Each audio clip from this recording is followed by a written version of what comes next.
Uy Rio, pengi naman ako ng tips para dito sa cellphone ko. Sige boy, ano bang problema ng cellphone mo? Ang bagal na kasi sobra. Hirap na din pindutin na itong screen. Tapos ang hirap na din makakita kasi ang dami ng basag. Ah, ganun ba? Madali lang yan, Repa. Ito gawin mo. Una, mag-uninstall ka ng mga apps na hindi mo na ginagamit. Oh, tapos on and off mo lang yung airplane mode mo para ma-refresh ang iyong data signal. Ah, tapos i-power off mo yung cellphone mo.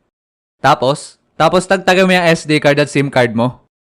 Ayos na, natagtag na. Tapos kumuha ka ng toothpaste at towel. Sabay ipahid mo sa screen ng cellphone mo yung toothpaste. Okay? Ano sunod? Tapos banlawan mo sa tubig para mawala yung tira-tirang toothpaste sa screen mo. Sabay itapon mo na yung pre. Tapos bumili ka na ng bago. Kawawa naman yung cellphone mo pre, o durug-durug na.